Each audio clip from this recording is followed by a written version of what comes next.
Okay, so now I would like to introduce Tamika, who will lead us in table topics. Okay, so the theme that I have is actually communications today too. So it kind of follows along with what Glennis was talking about. And hopefully I did this correctly. And you can, whoever would like to go first, I have 1 through 10 as table topics today. And it's the theme is communication. Okay, I'll go first. Okay. I'll take number 7. Number 7. Okay, number 7. Would the world be better off if we all spoke just one language? What would be lost?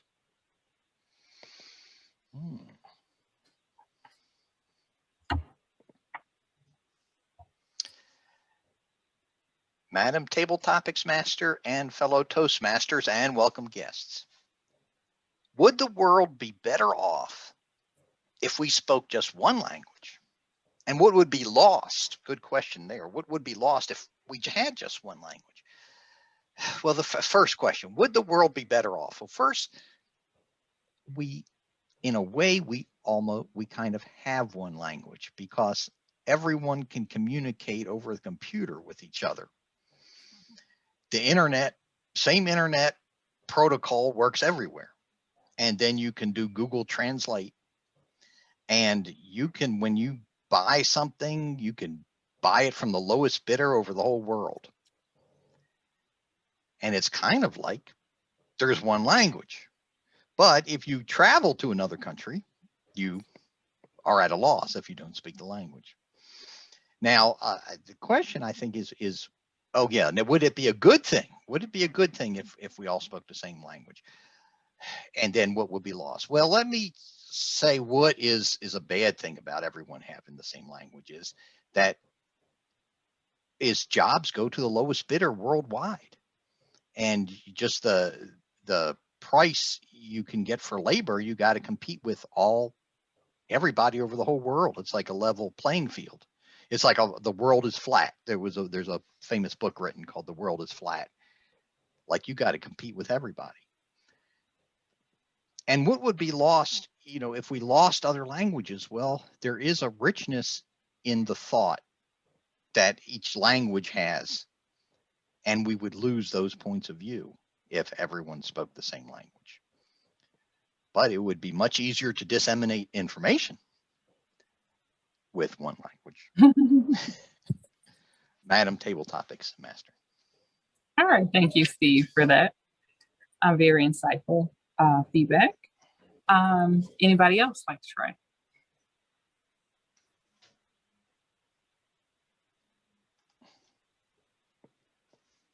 I can go.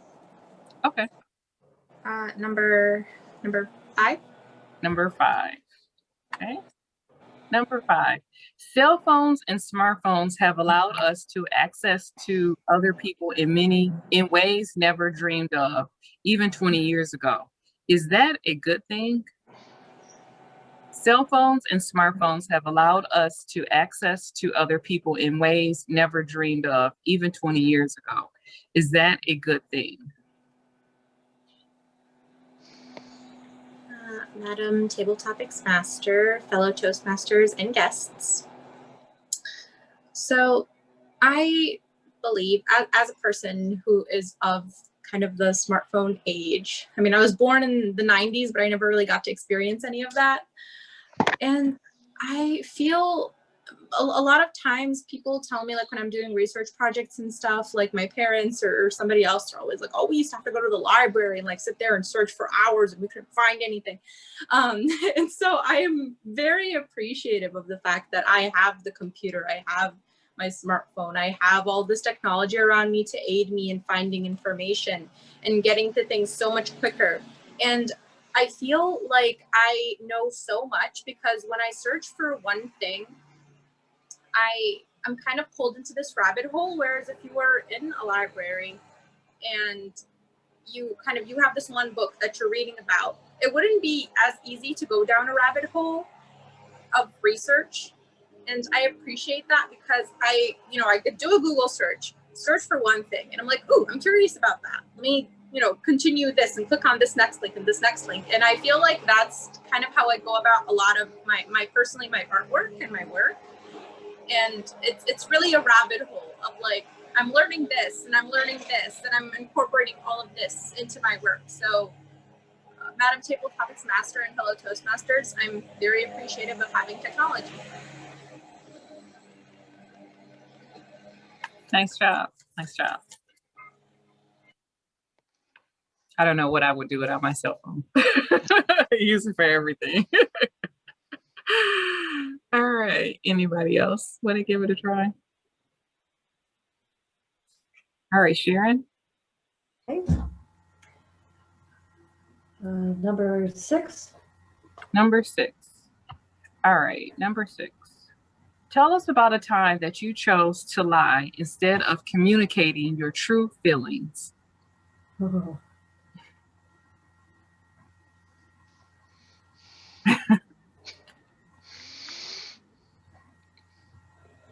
Oh.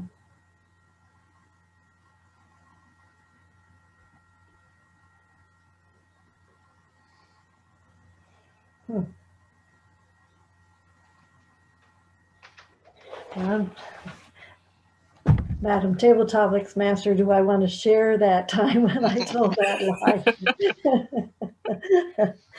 Oh, I think as a parent, there are times when I have chosen to, I hope it's just a little white lie, either to my children or to us, to not hurt their feelings and try to maybe smooth things over. I'm not sure that's always the best idea. They always say that truth will set you free and truth is the best medicine. But I think there are times where it's nicer to kind of smooth over a rough patch with a little white lie. Can I think of a time? Let's see. My daughter used to like to have her hair. She was growing it out. She had bangs and she was growing out her hair. And she used to like to put it up in this little ponytail. And it stuck up at the top of her head. But she was very proud of it. It was growing longer and she'd put these sparkly things in her hair and stuff. And I said, honey, that looks great. And years later, when she was looking at pictures, she said, Mom, why didn't you tell me? Why did you let me go out like that? And I thought, well, I didn't want to, squash your creativeness, your good feelings about how you look. Because to me, it's like if you smile and feel good about how you look, people will respond similarly. So I felt that was a little white lie that really didn't hurt that much at the time or later. Madam Table Topics Master. All right, thank you for that, Sharon. Amika, I'll go next. Okay. What are the numbers? 5, 6, and 7 have been already taken. I'll take 8. 8, okay. All right, number 8. How can people become better communicators in their daily lives?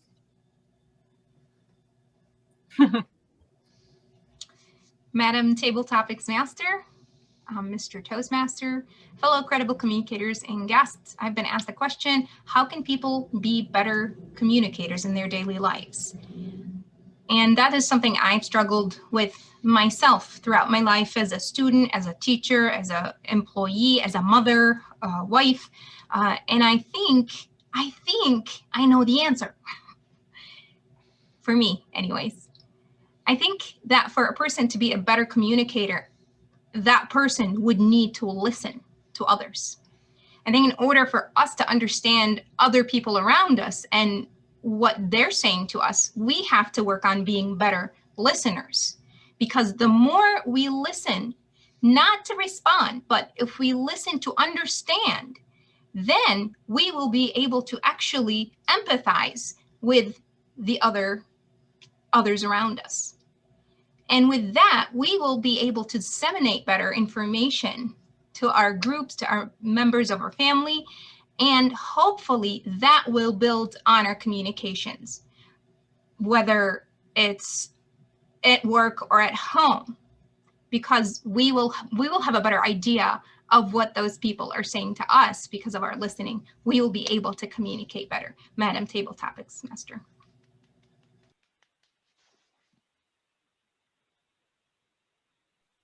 All right, thank you for that now.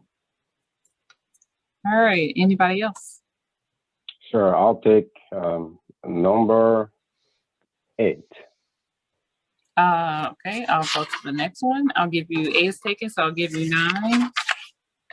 Sure.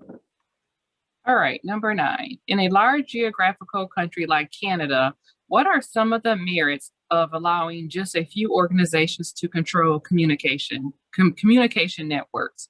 What are some of the problems? Could you please rephrase the question? Yes. In a large geographical country like Canada, what would be some of the things that would allow the organizations to have communication control over some networks and not others?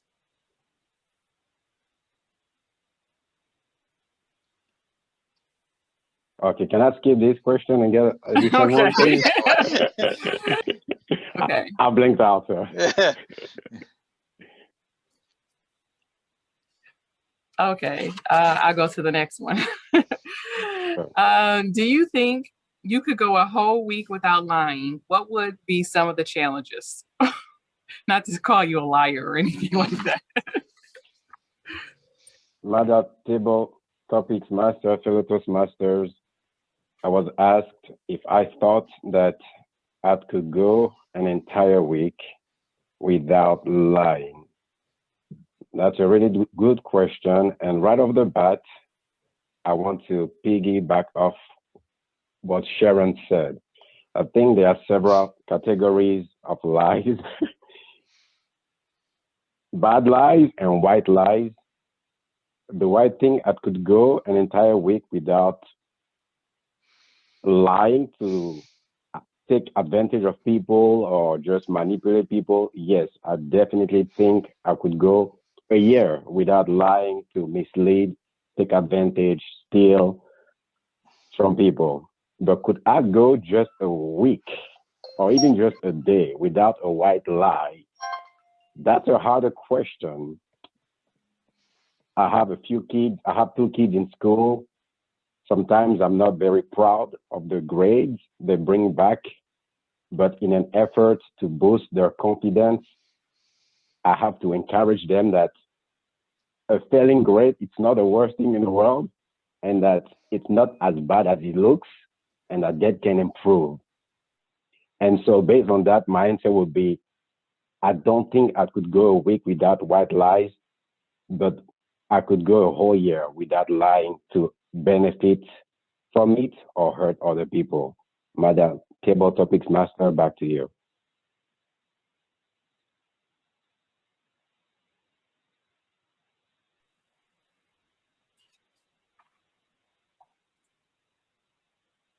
All right, anybody else? We have a few left.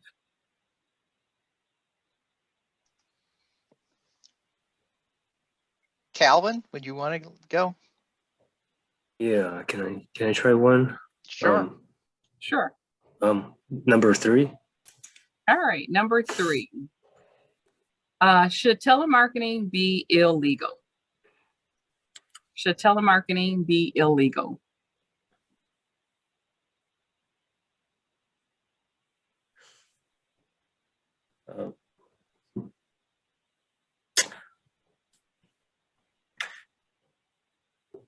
Madam Table Master and fellow Toastmasters and guests, the question that I was posed is whether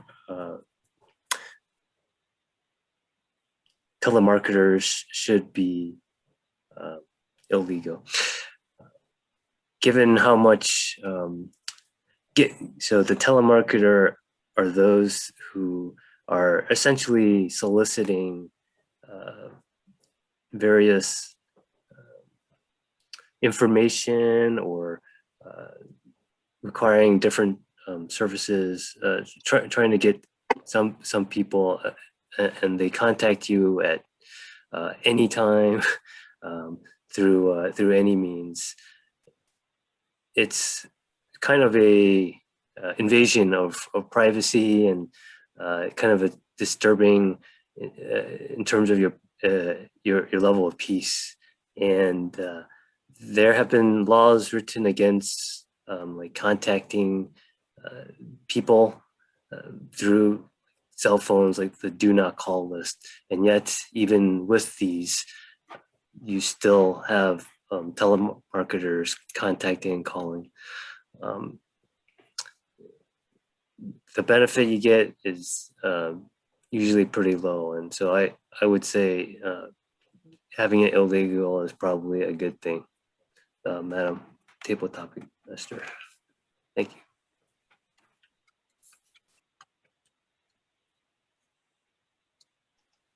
All right. Does that conclude table topics, or did anybody else want to? We have time. How about Safa? Thanks, Steve. Sure. I think we have 1 and 2 and 4 available left. Yes. 4. 4. Okay, number 4. Today's technology has allowed us to increase the amount of communication that we engage in, but has the quality of that communication suffered as a result? Can you repeat the second part, please? Yes. But has the quality of that communication suffered as a result? So today's communication has increased the amount of communication that we engage in, and has that quality of the communication suffered as a result? So Table Topic Master, and I was asked if that communication and technology has increased and what has it suffered. I think it's the opposite. I don't think that it has suffered. I'm trying to reflect on what you're saying right now, and that's how I'm understanding. I don't think it suffered because, for instance, my mother, she has moved away from her family for more than 25 years. So when technology did improve, and when she was able to get a hold of that technology into her household, she was able to communicate with her families because she hasn't seen them for over 25 years. So I do see the advantage of technology. So in some cases it would have suffered probably, but I am not that familiar of how it would have probably in cases of certain companies, because, or like telephones, for example. Nowadays, not many households have telephones in their household. They just switch to, like online communication or other forms of technology. So in those cases, certain companies or certain individuals, they lack technology, but I just see like the positive aspect of it. Table Topic Master, I believe that's how we ended. All right, thank you. Good job. Thank you. I'll do one. Okay. So whatever the closest, Actually, 1 or 2. I was gonna say the closest one. So number 1. All right, number 1. If you cannot say what you mean, you will never mean what you say. Explain what that means. What that means when I say that.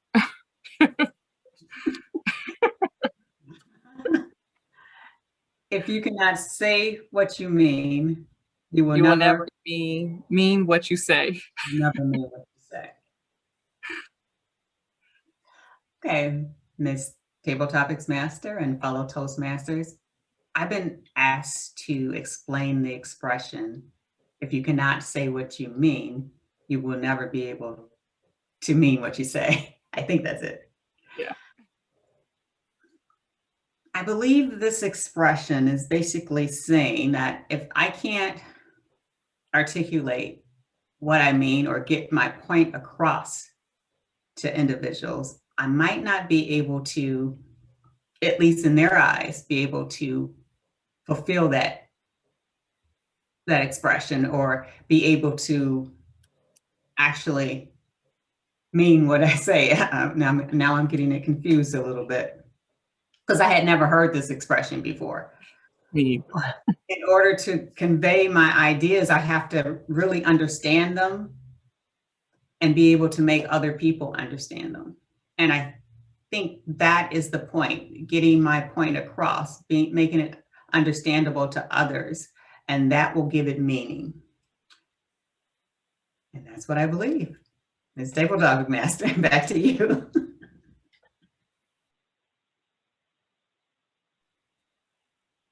All right, well, that concludes our table topics for today. Okay, thank you. All right, back to you, So, Steve. Tamika, that was a great. Was this your second time as Table Topics Master or first time? No, this is my first time. Really? Wow, that was a great job. Those were. You had an excellent word of the day that people could have used with their, with their answers, and those were difficult questions, but they were thought provoking, and they're great questions. Okay. Mhm. So now